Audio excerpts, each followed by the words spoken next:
Hi guys, welcome to my vlog. आज चाहिँ हामी कुन मेला अरे धोबियारे मेला जाँदैछौँ। हामीले चाहिँ लगभग अस्ति नैदेखि नै मेला जाने भनेर भनिरहेको थियौँ। आज ठ्याक्कै हाम्रो साथीहरूसँग पनि जुड्यो।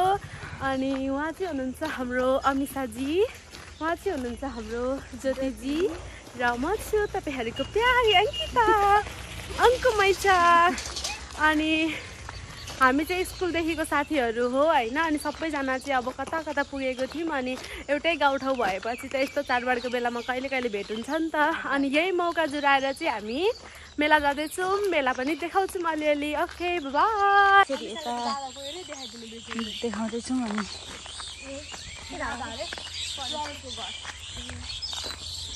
गाइस हामी चाहिँ मेला आइपुग्यौँ हैन। तर मेला आइपुग्दा धेरै राति भइसकेछ। अब एकछिन हामी डुल्छौँ ओर्छौँ अनि फर्किहाल्छौँ। हामी आउन चाहिँ छिटै खोजेको थियौँ। अब घरमा अलिअलि आज अलिक फोटोसुटहरूको कार्यक्रम थियो, त्यो भएर अलिक लेट भयो होइन। अनि त्यो खुच्चे भाइहरू कस्तो खराहरू के भएको होला, दिदीहरूलाई डिस्काउन्ट हो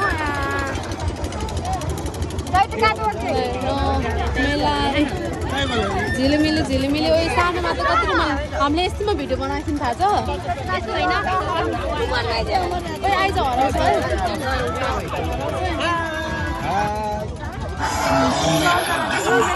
आउनलाई कति धेरै इच्छुक छन्।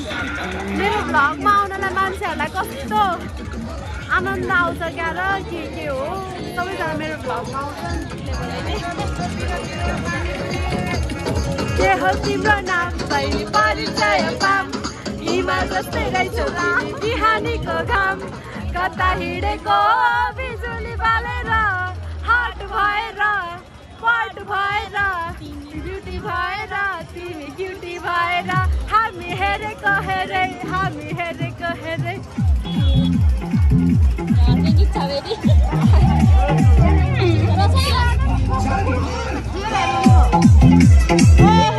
नमस्ते अङ्कल। मेला सकिसक्यो। अब हामी जाने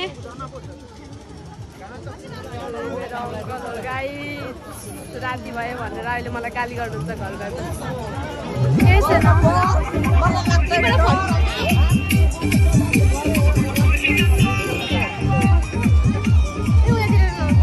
यत्रो धेरै मान्छेहरू छन् तर कोही चिनेको हुनाले छैन। अब यतिको डुलो मरौँ के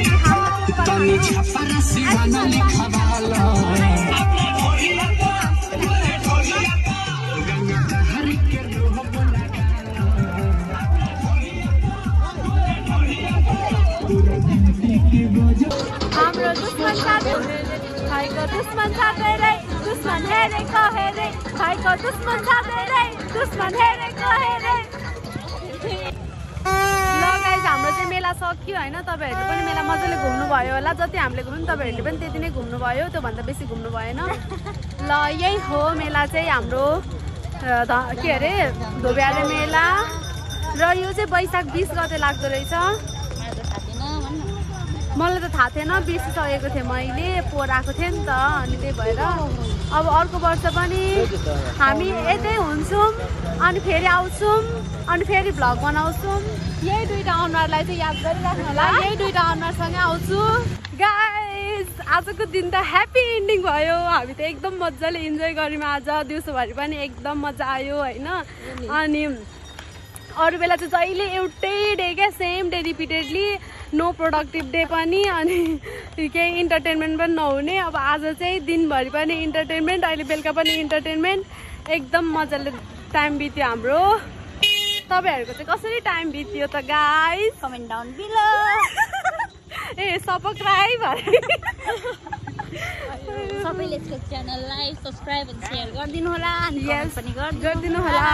उहाँको नाम चाहिँ बाइ द वे उहाँको नाम चाहिँ ज्योति त्रिताल हो। उहाँको चाहिँ अमिषा मास्के हो। उहाँहरूलाई पनि मेन्सन गर्नु होला। अनि कतै बाटोमा देखिहाल्नु भने ओ माई गॉड यो त अंकुमैचाको साथी हो भन्नु होला। तर हामी हेर्दैनौँ, बाल दिदैनौँ। यिनीहरू म जस्तो छैन क्या।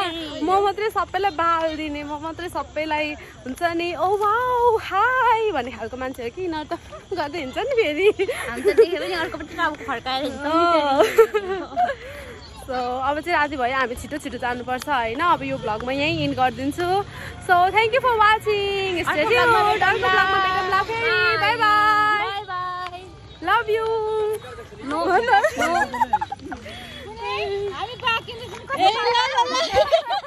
यो पनि हुनु चाहिँ हाम्रो भ्लगमा ल हाई भन्दै त सानो भाइ हाई अरे ल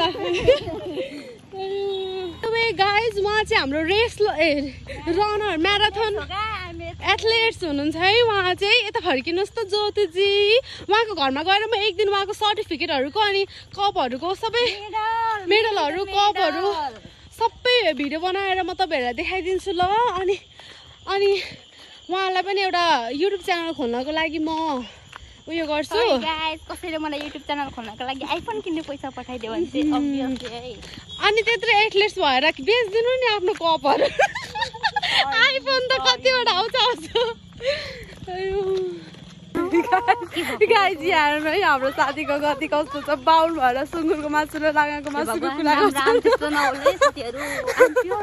अहिले भर्खर राँगाको मासु उता होमेको दोकानबाट नि यस्तो दामी राँगाको मासु पाउँछ राँगाको मासु कालो राँगा कालो सुँगुरको मासु खाएको मान्छे यस्तो सेतो हुन्छ त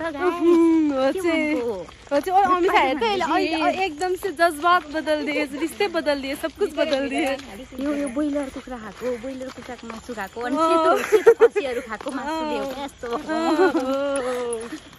खुब म यो तपाईँहरूलाई प्रुफै देखाउँछु अर्को के अरे जेठ 5 गरेको मेलाकोमा अनि त्यतिखेर तपाईँहरूले थाहा पाउनुहुन्छ यो कतिको सेतो ब्रोइलरको मासु र खसीको मासु खाँदो रहेछ भनेर यो गफाडी नेवारको कुरा नपत्याउनु नो गाइस नो गफाडी नेवार हुँदैन ल गफाडी छेत्री पाउनुहुन्छ हो कि न अमिसा भन् त यसले जे बोल्छ सही बोल्छ यसले अमिसा यता हेर त हो कि न भन् त पहिलो कुरा त यो मेन यो कानुन पढेको मान्छे हो कानुन पढेको मान्छेले पुरा जहाँ पनि बङ्गाइदिन्छ त्यही भएर नपत्याउनु होला है अब त्यस्तो त हुँदैन नि कानुन पढेको भन्दा कुरा बङ्गाउने त प्रोफेसनल लाइफ यो त अनि यिनीहरूले त जित्नु पनि सिकेको हुन्छ क्या कसैले जित्ने अरूको कुरा कसैले सही बनाउने भनेर गरेको हुन्छ कि त्यही भएर पत्याउनु हुँदैन बाउन्सको यस्तै हो क्या गाइस अलिअलि मसालेदार बनाउनको लागि ट्विस्टहरू त थप्नु परिहाल्छ नि होइन ल भन्दा भन्दै हाम्रो चाहिँ घर पनि आइपुग्न आँटेछ ल आज भ्लग पनि कसरी इन्ड गर्दै फेरि सुरु भइरहेको छ बिचारा अमिसा दिदी ढिलो भइसक्यो बोलेर त हिँड्नु एकचोटि हाँसेर बाई गरिदिनु न त अनि म अफ गरिदिन्छु यसको चाहिँ फेरि सिधा क्लियर कट कुरा हुन्छ कि एकचोटि यसले बोलेपछि सक्यो गाइज मेरो साथीहरू चाहिँ जाँदैछ